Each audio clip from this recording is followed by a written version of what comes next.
Já parou pra pensar por que tantos relacionamentos hoje em dia começam com aquela intensidade toda e, de repente, do nada, estouram? Pois é, hoje a gente vai pegar um conceito lá do mercado financeiro, a ideia de uma bolha especulativa, para tentar entender por que os laços afetivos andam tão passageiros. É uma sensação que todo mundo conhece, né? Aquele ciclo meio viciante de estar sempre buscando o que é novo, a impressão de que a gente nunca se aprofunda de verdade em nada, seja no último celular que lançou ou num novo amor. Parece que a gente vive numa esteira, sabe? Sempre correndo para a próxima novidade, sem nunca realmente firmar os pés em lugar nenhum. É exatamente essa dinâmica que a gente vai investigar hoje. Então, para a gente desembolar esse novelo, o nosso roteiro vai ser o seguinte. Primeiro, vamos falar sobre essa busca constante pelo novo. Depois, vamos entender direitinho o que é uma bolha, como isso se aplica ao amor e ao tal do FOMO, qual é o papel da tecnologia nisso tudo e, por fim, pensar em como construir algo que, quem sabe, dure um pouco mais. Bom, tudo começa com um impulso que é muito, muito humano, o nosso desejo por novidade. E aquele famoso FOMO, o Fear of Missing Out, sabe? Basicamente é o medo de estar perdendo alguma coisa melhor por aí. E esse padrão, ele se espalha para tudo. Não é só sobre querer trocar do celular todo ano.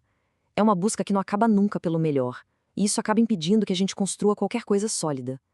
Quando a gente leva isso para os relacionamentos, o resultado é uma insatisfação que não passa nunca.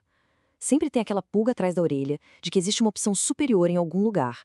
Isso, claro, acaba com qualquer chance de construir uma intimidade de verdade, uma conexão que dure. Agora vamos para o conceito principal da nossa conversa. Para entender a dinâmica dos relacionamentos, a gente precisa primeiro dar uma olhada em como funciona uma bolha financeira.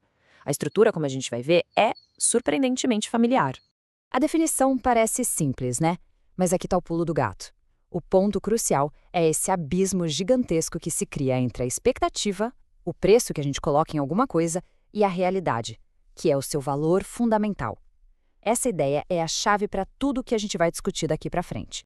Esse ciclo é quase como uma peça de teatro em 5 atos.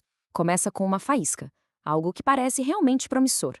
Mas aí o medo de ficar de fora, o FOMO, atrai uma multidão. A especulação toma conta de tudo e o valor vira só fumaça, totalmente desconectado da realidade. Até que, uma hora, não tem jeito. A ilusão se quebra e tudo desmorona de uma vez. Ok, agora que a gente entendeu a mecânica da bolha, vamos aplicar isso onde? Bom, onde realmente dói, no desenvolvimento de um romance moderno. A analogia, vocês vão ver, é assustadoramente precisa. A história promissora é aquele começo de cinema. O efeito manada é a pressão social, a vitrine de casais perfeitos que a gente vê nas redes.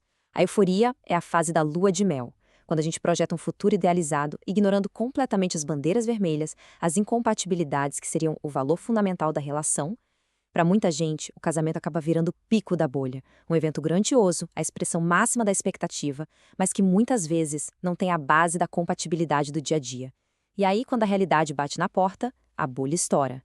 Mas espera aí, se essa dinâmica sempre existiu, por que tudo parece tão intenso, tão rápido hoje em dia?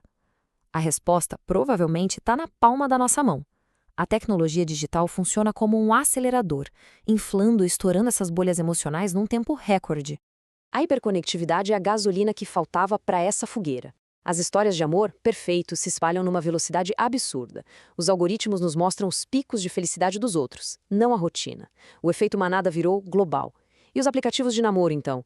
Transformaram decisões que deveriam ser complexas num simples arrastar de dedo. O resultado de tudo isso? Um ambiente de comparação constante e um FOMO que nunca acaba, o que acelera brutalmente o ciclo de euforia e, claro, de decepção. E isso nos leva para uma verdade meio desconfortável. As ferramentas podem ser do século XXI, mas elas só estão amplificando nossos impulsos mais antigos de todos. O medo, a ganância e, acima de tudo, a nossa necessidade de acreditar numa boa história, numa grande expectativa, mesmo que ela não seja real. E o que acontece quando a bolha estoura? Bom, o impacto psicológico é devastador. É como quem perde tudo num crash da bolsa. O fim de um relacionamento bolha deixa um rastro de culpa, de vergonha. A mente fica presa naquele looping, sabe? Como eu pude ser tão ingênuo? Onde foi que eu errei?